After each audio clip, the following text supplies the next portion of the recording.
नमस्कार दोस्तों। पिछले वीडियो में हमने देखा कि क्लाइन मोरेटी की जिंदगी कैसे बदल गई। अब हम आगे बढ़ेंगे और जानेंगे चैप्टर 21 के पार्ट 1 तक की पूरी कहानी, जहां अंधेरी शक्तियां, खतरनाक रहस्य और टैरोट क्लब की सच्चाई सामने आती है। कहानी शुरू होती है क्लाइन के पहले कदम से इस अंधेरी दुनिया में। वह धीरे धीरे समझता है कि टैरो क्लब और ग्रे फॉग सिर्फ शुरुआत है। यहाँ हर कदम पर खतरे छिपे हुए हैं और हर जानकारी का अपना मूल्य है। क्लाइन एक पुरानी लाइब्रेरी में पहुंचता है जो टैरो क्लब के अंदर स्थित है। यह लाइब्रेरी सेंचुरीज पुरानी बुक्स और मैन्युस्क्रिप्ट से भरी हुई है।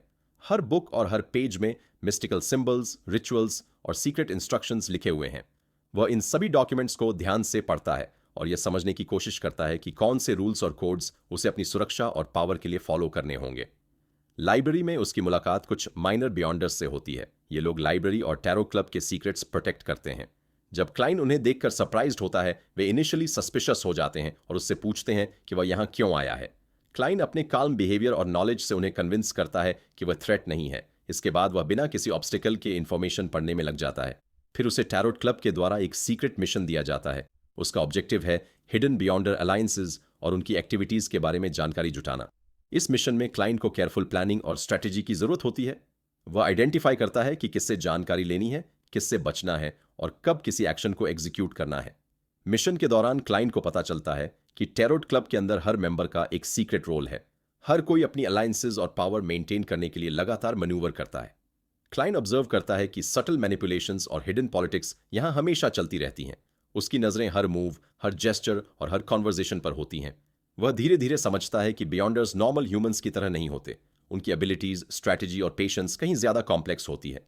कुछ सीन्स में क्लाइन ऑब्जर्व करता है कि ग्रे फॉग के इवेंट्स को मैनिपुलेट करने वाले कुछ हिडन कंट्रोलर्स हैं। ये लोग अपनी पर्सनल एजेंडाज और मोटिव्स के लिए सिचुएशंस कंट्रोल करते हैं। क्लाइन समझता है कि नॉलेज और पावर का बैलेंस बेहद डेलिकेट है।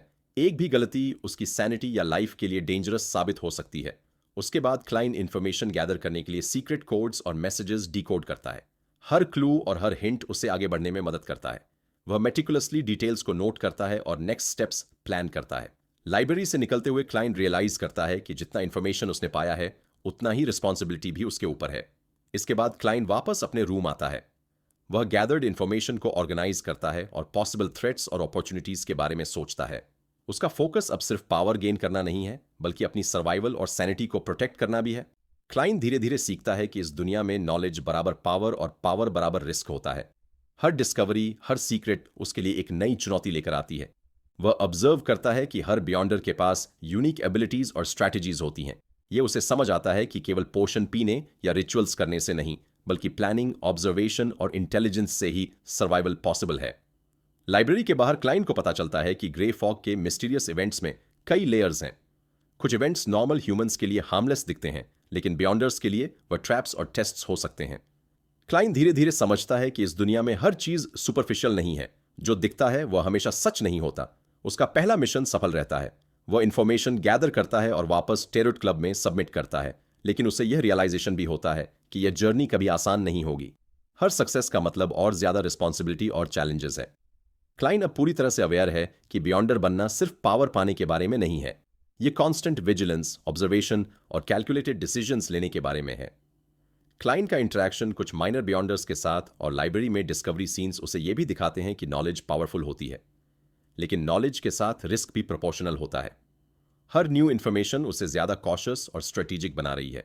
उसकी मेंटल स्ट्रेंथ और एनालिटिकल एबिलिटीज धीरे धीरे शार्पन होती हैं।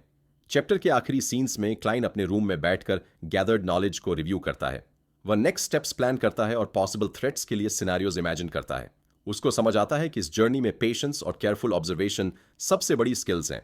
हर स्टेप केयरफुली कंसिडर करना पड़ेगा।